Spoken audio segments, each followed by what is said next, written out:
నడిచొచ్చే నజరానా అట. హైదరాబాద్ దగ్గర జరుగుతున్న, హైదరాబాద్ చుట్టుపక్కల ఉన్న మున్సిపాలిటీస్లో జరుగుతున్న ఎలక్షన్స్లో నడిచొచ్చే నజరానా రాజధాని శివారు పట్టణాల్లో ఇంటింటికి పంపగాలట.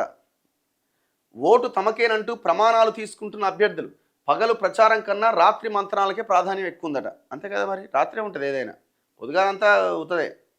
రంగారెడ్డి జిల్లా మొయినాబాద్ పురపాలక సంఘంలో ఒక వార్డు అభ్యర్థి 4 ఓటర్లున్న కుటుంబానికి రాత్రిపూట ఓటు అడిగేందుకు పోయిండట. ఒక పెద్ద మనిషి పోటీ చేస్తున్న ఆయన వారికి ఉన్న పాత టీవీ స్థానంలో సరికొత్త ఎల్ఈడి టీవీ అందించి అందరి కాళ్ళు మొక్కి తనకే ఓటేయాలని ప్రమాణం చేయించుకున్నాడట. కథం టీవీ వచ్చింది కదా, ఇక నాలుగోను ఉన్న 5 ఓట్లు ఆయనకే వేయాలి. ఇక ఆయన ఎసోంటోడు. మరి ఆ టీవీ నీకు 20,000 30,000 15,000 ఎంతో ఖర్చు అయ్యి నీకు ఇంట్లో టీవీ పెట్టిండు. మరి ఆ 15,000 ఎట్లా రికవరీ చేయాలా?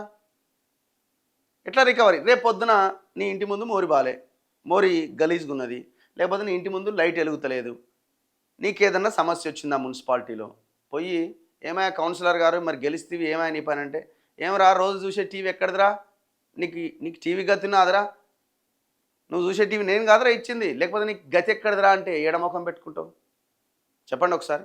నీ ముఖం ఏడ పెట్టుకుంటావు? కనీసం వాడిని ఇట్లా పోయి అడగడానికి కూడా అసలు ఫస్ట్ నీకు వెళ్ళి క్వశ్చన్ చేయడానికే నీకు అర్హత ఉండదు. అమ్మ పోయి ఎట్లా అడుగుతా, టీవీ తీసుకుంటే కదా అని అనుకుంటావు నువ్వు. ఈడ టీవీ, ఇంకో దగ్గర ఇంకోటి, ఇంకో దగ్గర ఓటుకు 5,000, ఇంకో దగ్గర ఓటుకు 10,000, ఇట్లా వ్యవహారం నడుస్తున్నది.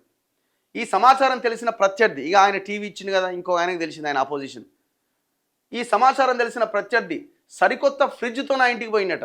అబ్బా, సమాన ధర్మం పాటించాలని 4 ఓట్లలో 2 తనకే వేయాలంటూ ఒట్టు పెట్టించుకొని మరి వచ్చిండట. మరి ఈయనకి ఒట్టు పెడితే ఆయనకు ఒట్టు పెడితే మరి ఈ ఒట్టేడా? దయచేసి ఆ ఒట్టు తీసి గట్టు మీద పెట్టి మంచి వాళ్ళని ఎన్నుకునే ప్రయత్నం చేయండి. ఇప్పుడు ఆయన టీవీ ఇస్తే నేను ఫ్రిడ్జ్ ఇచ్చిండు. ఇప్పుడు ఏం చేస్తారు? ఇప్పుడు ఇంట్లో 4 కూర్చొని మాట్లాడుకుని, నువ్వు అటు 2 నేను ఇటు 2 వేస్తా, అయిపోయి కథం.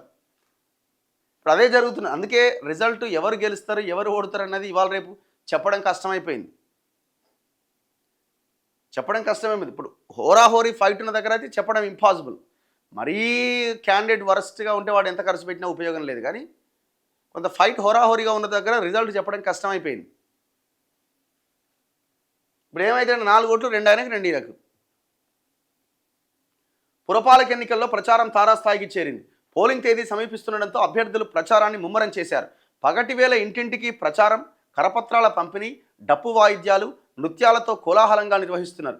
రాత్రి వేళ సన్నిహితులను వెంట పెట్టుకుని ఇంటింటికి పోతున్నారు. ఓటర్ల కాళ్ళు మొక్కుతున్నారు. నజరానాలు ఇచ్చి ప్రమాణాలు చేయించుకుంటున్నారు. రాష్ట్ర జిల్లా నాయకులు, ఎమ్మెల్యేలు, మంత్రులు ప్రచారానికి వస్తామంటే అభ్యర్థులు బెంబేలెత్తిపోతున్నారట. ఆ ఖర్చుకయ్యే సొమ్మును వార్డులో పంచితే ప్రయోజనం ఉంటుందని భావిస్తున్నారు. ఇప్పుడు పెద్ద లీడర్ వచ్చింది అనుకోండి, జనాన్ని మొబిలైజ్ చేయాలి, వచ్చిన వాళ్ళకంతా 500 ఇవ్వాలా, మళ్ళీ జనం తక్కువ లీడర్ కోప్పడతాడు, సీరియస్ అయితే నేను నా పరపతింది, నా కథ ఏంది, నువ్వు ఈ 50-60 మంది సురేంద్రబాయ్ మీటింగ్ 10,000 మందిని తీసుకురా అంటాడు. వార్డు కాబట్టి చిన్నది కాబట్టి 2,000-3,000 ఓట్లే ఉంటాయి కాబట్టి కనీసం ఒక 500 మంది అని ఉండాలంటాడు. ఇక మళ్ళీ ఆయనతో ఒక 20 మంది వస్తారు, మరి ఆయనకు భోజనం పెట్టాలి, మళ్ళీ రకరకాల వంటలు, మొత్తం డైనింగ్ టేబుల్ అంతా నిండిపోవాలి. ఈ లొల్లంతా ఎందుకురా నాకు, ఇది ఆడబెట్టే ఖర్చు ఏదో అదే ఓటర్కి ఇచ్చేసినాం అనుకో అయిపోతుంది కదా అన్న ఆలోచనలో ఉన్నారట. ఇది అన్ని ప్లేసుల్లో ఉంది ఇది. సో ఇట్లా ఈ ఎలక్షన్ నడుస్తున్నది జోరుగా. ఈ హైదరాబాద్ చుట్టుపక్కల ఇది చాలా జోరుగా నడుస్తున్నారు. ఎందుకంటే రియల్ ఎస్టేట్ బాగుంది కదా, ఇక్కడ పైసలు బాగున్నాయి, పోటీ చేసే వాళ్ళంతా రియల్ ఎస్టేట్ వ్యాపారం చేసేవాళ్ళే. ఇక మొయినాబాద్లోని సురంగల్లో ప్రతి ఇంట్లో కొత్త టీవీలు, ఫ్రిడ్జ్లే దర్శనమిస్తున్నాయట. కొంతమందికి వాషింగ్ మిషన్లు కూడా ఇస్తున్నారట. ఆమనగల్లులో ప్రధాన పార్టీల మధ్య పోటీ ఉన్నది.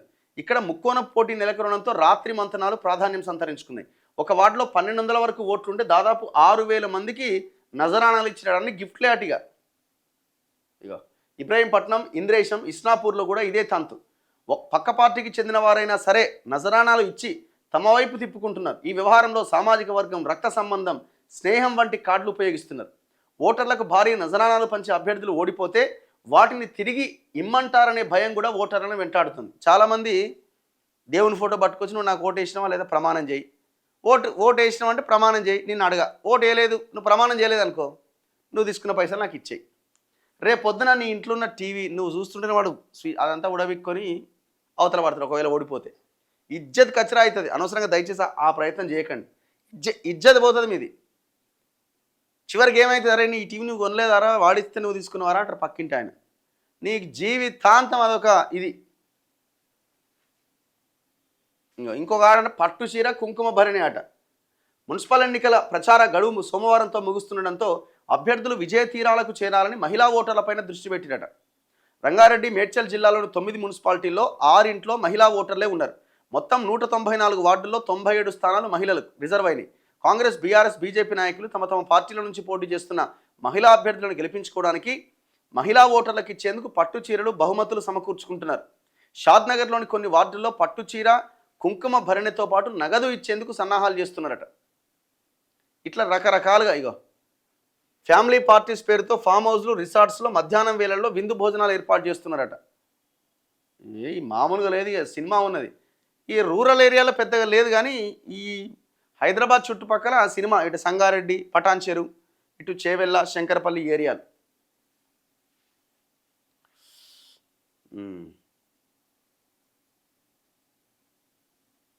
ఇక శంకరపల్లిలో రాత్రి ప్రచారానికి తెరదీసిన అభ్యర్థులు అప్పటికప్పుడు టోకెన్గా 5,000 చొప్పున ఇచ్చిరట.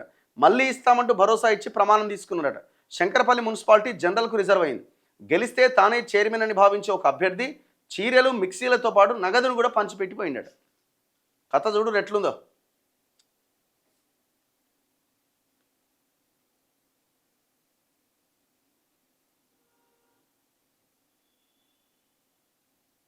నెక్స్ట్ మిగతా వార్తల్లో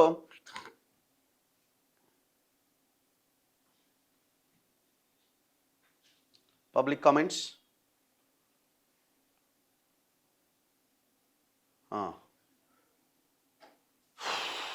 ఎలక్షన్ కమిషన్ ఏం చేస్తుందన్న? ఎక్కడ ఎలక్షన్ కమిషన్, ఏం కథ, ఏం మాట్లాడుతున్నారు మీరు? అసలు ఎలక్షన్ కమిషన్ అనేది ఒకటి ఉందా? ఒకవేళ ఎలక్షన్ కమిషన్ ఫోకస్ చేసి పట్టుకోవాలంటే మరి ఏ అభ్యర్థికి పోటీలో ఉండడు. ఎలక్షన్ కమిషనో ఇంకోటో వల్ల ఉపయోగం లేదు. పబ్లిక్ ఆలోచిస్తే తప్ప దీంట్లో మార్పు రాదు. మనం తీసుకోవద్దు పైసలు అనే లైన్లోకి అరే వాడు ఇచ్చే 5,000, 10,000తో నువ్వు ఏం తింటావు? ఏం చేయగలుగుతావు దాంతో? 5 ఏళ్ళు, 5 సంవత్సరాలు వానికి దాసోహం అయిపోయావు, లేకపోతే వాడు బెదిరించిన తలకా కిందికి వేసుకుని నువ్వు వెళ్ళిపోవడం తప్ప నువ్వు చేయడానికి కూడా ఏం అవకాశం ఉండదు. ఏ ముఖం పెట్టుకుని అడుగుతావు? నీ ఇంట్లో వాడు టీవీ, ఫ్రిడ్జ్లు తెచ్చి పెడితే, కుంకుమ భరణలు, పట్టు చీరలు ఇస్తే, రేపు పొద్దున ఒక మహిళ పోయి నాకు ఈ పని ఎందుకు చేస్తలేమంటే, నువ్వు కట్టుకున్న చీర ఎక్కడదమ్మా, మన పండగ కట్టుకొని పోతుంది కదా, ఇటు నుంచే పోయినావు, పట్టు చీర కట్టుకున్నావు, నేను ఇచ్చిందే నీకు అది, లేకపోతే మీకు గతి ఎక్కడిది, మీకు చీరలు కట్టుకునే గతి కూడా లేదని మాట్లాడతాడు. ఏడముఖం పెట్టుకుంటారు? ఆలోచించండి. ప్రజల్లో చేంజ్ వస్తేనే ఈ సిచ్యువేషన్ మారుతుంది. ఎప్స్టీన్ ఫైల్స్ గురించి చెప్పండి. ఓకే, ఇది ఆ ఎప్స్టీన్ అన్నట్టు ఆయన చనిపోయింది ఎప్పుడో. అది సూసైడా లేకపోతే చంపేసిరా అన్నది ఒక మిస్టరీగా ఉన్నది. ఆయనకి సపరేట్ జెట్ ఏదో ఉండేనట. ఆ దాంట్లో ఈ లీడర్లు పెద్ద వాళ్ళంతా ప్రయాణాలు చేసేవాళ్ళట. సో ప్రయాణాలు చేసేవాళ్ళు. సో ఆయన ఆ డేటా అంతా, ఆ ప్రయాణాలకు సంబంధించిన జాబితా వివరాలు ఇదంతా ఎప్స్టీన్ ఫైల్స్గా బయటకు వస్తూ ఉన్నది. ఇదంతా కూడా కోర్టు పరిధిలో ఉన్న అంశం. గతంలో ఈ చాలామంది చెక్ చేస్తున్నారు, మోదీ పేరు ఇండ్లు ఉందా, మోడీ పేరు ఇండ్లు ఉందా అని. ఆ ఇజ్రాయెల్ ఒక ఇష్యూ ఏదో ఒక వీడియో ఒకటి బయటకు వచ్చింది. పెద్దగా మిగతా అయితే ఏం లేవు. చూడాలి మరి ఏందన్నది. ఇప్పటివరకైతే ఉన్నది అది. ఏం కావాలన్నా మనం చాట్ జీపీటీనో గ్రోకునో అడిగితే మొత్తం డీటెయిల్స్ అన్నీ వచ్చేస్తాయి. అన్న, జీవో 317 బాధితులు తీవ్రంగా బాధలో ఉన్నారు, ప్లీజ్ మా గురించి మాట్లాడండి.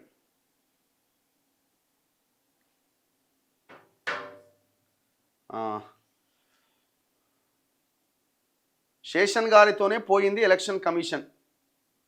రఘు అన్న, కేసీఆర్ ప్రభుత్వంలో వాస్తవానికి ఒక్క రేషన్ కార్డు కూడా పేదవానికి ఇండ్లు ఇవ్వలేదు కదా.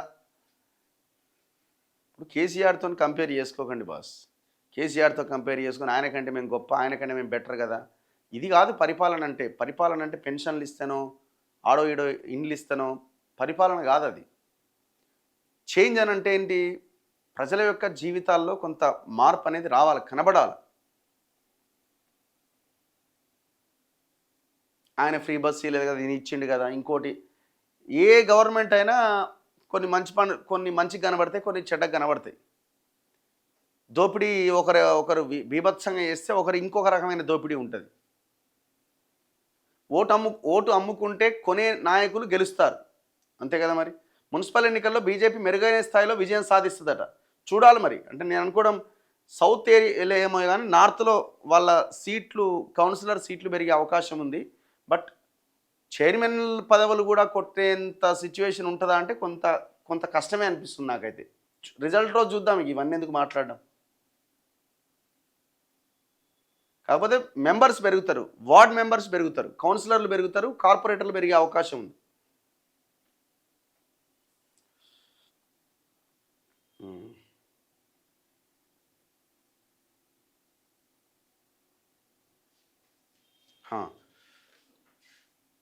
అన్న పొలిటీషియన్స్ కాదు, మనమే dangerous to the society. Our state will never change until we stop taking money for vote. అదే అంటున్నాను నేను కూడా. జర చూసుకోండి. ఆర్ఓ ఆనంద్ జోసఫ్ అట ఉన్న ఊర్లో కన్నేసి ఉంచండి ఎవరో అయినా. పల్లెల్లో ఇందిరమ్మ ఇండ్లు జోరుగా కట్టుకుంటున్నారు.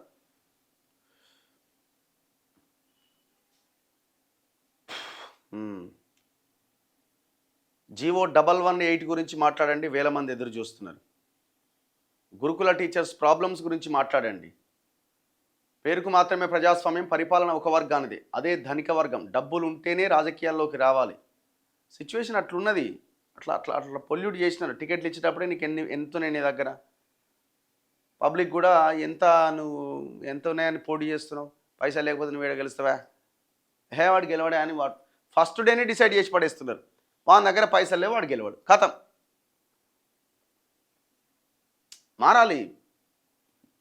మారుతుందా అంటే మారాలని మనం ఒక ప్రయత్నం చేస్తున్నాం. మారాలి, ఏదో ఒక టైంలో 100% మారుతుంది. ఫోరెన్సిక్ ల్యాబ్ కాలిపోవడంలో పెద్ద కుట్రకోణం ఉంది. పెద్ద వ్యక్తుల ఫైల్స్ కాలిపోయాయి. మాట్లాడండి దయచేసి. ఇది మీరు చెప్పిన దాంట్లో కూడా వాస్తవం ఉండొచ్చని నేను కూడా అనుకుంటున్నాను. లేకపోతే ఎట్టగాలుతుందండి సర్వర్ రూమ్, ఎట్టగాలుతుంది? ఎంత పగడ్బందీగా, ఎంత ఇదిగా ఉండాలా. నీ ఇంట్లో, నా ఇంట్లో, ఇంకోరింట్లో ఎందుకో ఊకనే షార్ట్ సర్క్యూట్లు ఇంకేం కావు. ఇట్లాంటి వాటిల్లోనే ఎందుకైతే చాలా ఎంఆర్ఓ ఆఫీస్ తగలబడ్డాయి లాస్ట్ 10 yearsలో. ఎంఆర్ఓ ఆఫీస్ ఎట తగలబడతాయి? ఇప్పుడు వీళ్ళు బయటకు వచ్చి లేదు తప్పు జరిగింది అని తప్పు జరగలేదని చెప్పకపోతే, అయ్యో తప్పు జరిగింది అది ఎవడో తలగబెట్టి అని చెప్తుందా గవర్నమెంట్? చెప్తే ఫెయిల్యూరేనే. గవర్నమెంట్లో ఉన్న అధికారులు బయటకు వచ్చి ఆమె ఎవరో లేడీ పోలీస్ ఆఫీసరే దీన్ని అపోహలు ఇవన్నీ నమ్మొద్దు అని అంతే అంటారు. వాళ్ళు అపోహలు నమ్మొద్దు అనకపోతే లేదు తగలబెట్టినని చెప్తారా? చెప్పరు. సర్వర్ రూమ్ ఎట్లా తగలబడుతుంది చెప్పండి? కీలకమైన ఫైల్స్ ఎట్లా పోతాయి? చాలా డేటా ఉందంటున్నారు. సైబర్ క్రైమ్కి సంబంధించిన చాలా డేటా అందులో ఉంది అంటున్నారు. అది ప్రజలకు సంబంధించిన డేటా, చాలా కేసులకు సంబంధించిన డేటా. అన్న ముందు కరెంటు కోతలు ఉంటాయా? ఉండే అవకాశాలు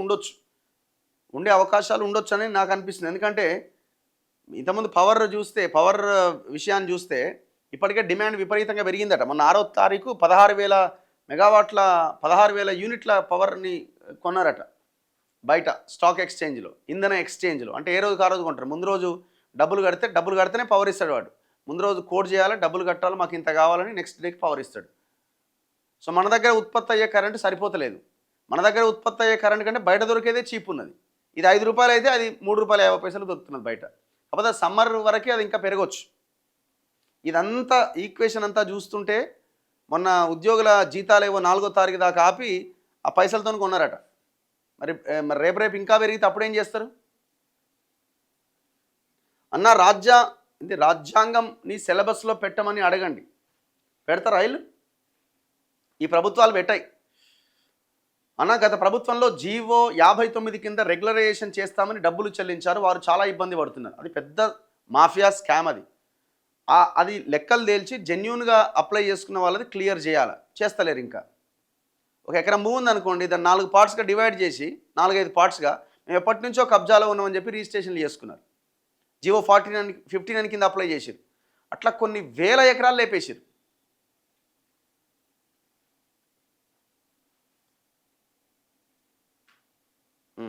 అసైన్డ్ భూములపై పూర్తిగా హక్కులు ఇంకా ఎప్పుడు వస్తాయి? గవర్నమెంట్ అనుకున్నప్పుడు వస్తాయి. దాని మీద ఫైట్ కూడా జరగాల. మనం మారము, రాజకీయ నాయకులు మారరట. శివ అంటున్నాడు. ఓటుకు విలువనే ఉండదు. నా పైసలు ఇవ్వద్దు, ఓటు ఈ రోజుల్లో ఏందో విలువేందో అర్థమవుతుంది ఏందో. అన్న నిన్న బండి సంజయ్ గారితో ఇంటర్వ్యూ చేసేది ఉండే, ఈయనన్నాడు ఆయన, మనకి ఎట్లా ఏమి ఉండదు, ఈ పార్టీ ఆ పార్టీ అని ఏముండదు. బండి సంజయ్ గారి దగ్గరికి నిన్న కాదు మేము పోయింది, మొన్న పోయిన అప్పుడే ఫస్ట్ కరీంనగర్కి వెళ్ళినాం. కరీంనగర్లో ఒక ఇంటర్వ్యూ చేసుకుని బండి సంజయ్ దగ్గరికే పోయినాం. ఆయన ఏదో విలేజ్లో ఉండే ప్రచారం, విలేజ్ అదే టౌన్లో ఉండే ప్రచారం చేస్తున్నారు. నేను ఇవ్వను అన్నాడు. మేము వచ్చేసినాం. ఇవ్వనన్నప్పుడు ఏం చేస్తాం, మేము ఎవరికి ఇస్తలేము, ఫేస్ టు ఫేస్లు ఓన్లీ ప్రచారంలోనే మాట్లాడుతున్నాం. గదే మాట్లాడండి అన్నాం. మాట్లాడడానికి ఆయన రెడీగా లేడు. ఎందుకంటే చాలామంది రెబల్స్ చేసిర్రు అక్కడ. సిచ్యువేషన్ ఏంటంటే ఆయన ప్రచారం గట్టిగానే చేస్తున్నాడు బండి సంజయ్, చాలా యాక్టివ్గా ఫోకస్డ్గా పనిచేస్తున్నారు. కానీ ఏమైపోయిందంటే ఆ కట్టర్ ఆర్ఎస్ఎస్ బీజేపీ విహెచ్పి వీళ్ళందరూ ఎవరెవరైతే పనిచేసిర్రో వాళ్ళకి టికెట్లు లేదు. వాళ్ళు చాలామంది రెబల్స్గా పోటీలో ఉన్నారు. ఇప్పుడు ఆయన బేతి మహేందర్ రెడ్డి 20-25 ఏళ్ళ నుంచి పార్టీ కోసం పనిచేస్తున్నారు. ఆయన టికెట్ ఇవ్వాలి, ఎందుకంటే వీళ్ళిద్దరి మధ్య గొడవలు ఉన్నాయని. రకరకాలుగా ఉన్నాయి. అలా గ్రానైట్ మాఫియా వ్యవహారము ఇది రకరకాలుగా ఉన్నాయి. సో మీరు అంటున్నారు ఇంటర్వ్యూ ఎందుకు చేయలేదంటే, ఇంటర్వ్యూ చేయడానికి వెళ్ళినాము, తను ఇవ్వలేదు కాబట్టి మిగతా వాళ్ళకి చేసినాం. విద్యా వైద్యం మీద 25% ఖర్చు చేసినప్పుడు బాగుంటుంది. ఫ్రీ బస్సు, పెన్షన్లు వేస్ట్. ఇప్పుడు పెన్షన్లు ఇవ్వాలండి. పెన్షన్లు ఎవరికి ఇవ్వాలి? వృద్ధాప్య దశలో ఉన్న వాళ్ళకి కనీసం ఇబ్బంది అవుతుంటుంది. ఆ కనీసం అమౌంట్ని ప్రభుత్వాలు ఇవ్వాలి. పెన్షన్లు ఇవ్వడం అనేది తప్పేం కాదు.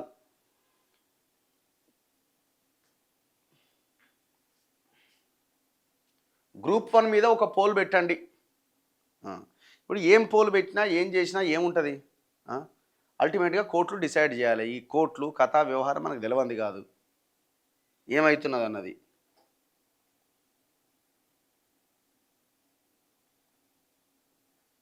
All Congress jumped BRS, Gudem Mahipal Reddy batch join back BRS in Patancheru.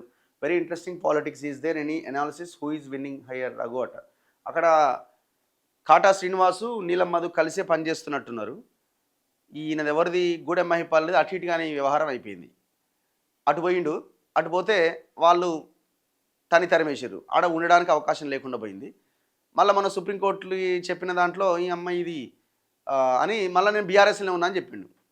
ఆడు ఉందామా, వాళ్ళు చాలా యాక్టివ్గా ఉన్నారు, కాటా కానీ నీలమ్మది వీళ్ళంతా. రేపు పొద్దున టికెట్ వస్తుందా చెప్పలేము, వచ్చే అవకాశం లేదు. ఏం చేయాలి? ఈ అమ్మాయి ఇది ఉన్నది కూడా పోతుంది. మళ్ళీ వెనక్కి వచ్చిండు. వెనక్కి వస్తే ఈడేమైంది, ఈయన చేతి నుంచి బీఫామ్లు ఇవ్వలే, మళ్ళీ వేరే వాళ్ళ చేతి నుంచి బీఫామ్లు ఇచ్చారు. ఈయనది పెద్దగా నడవలే వ్యవహారం. కష్టమే అనేది ఆడ వాళ్ళకే అవకాశం ఉండొచ్చు. కాటా బ్యాచ్కే ఎక్కువ ఛాన్సెస్ ఉన్నట్టయితే నాకు అనిపిస్తున్నది. చూడాలి.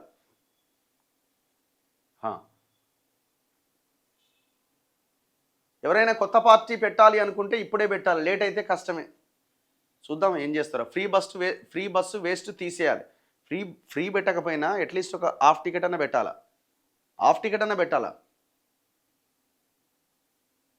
ఒక ఓటుకు 5,000 ఇస్తే 5 ఏళ్ళ కట రోజుకు ₹2.70 ఇద్దట. ఆలోచించండి. చాక్లెట్ పైసలు కూడా కాదు అది. ఒక రోజుకు ₹2.70 అట. మీ మనవాడికో అరే కొనుక్కోపోరా అని ఇచ్చే పైసలు కూడా కాదు. ఇవాళ రేపు ₹2 కూడా తీసుకుంటున్నా పిల్లలు, నీ మొహాన కొడతారు. అది మీరు ₹2 చేతిలో పెడితే నీ మొహాన కొడతారు. కానీ నువ్వు ఎవడో లీడర్ ఇచ్చే పైసలు తీసుకుని ఆ ₹2.70 తీసుకుని ఆహా అని నువ్వు పోయి ఓటేస్తున్నావు, ఓటు అమ్ముకుంటున్నావు. అదే ₹2.70 ప్రతిరోజు నీ మనవడికో నీ కొడుక్కో నీ చేతిలో పెట్టి బాబు కొనుక్కోరా అని ఇస్తే తీసుకుంటాడా?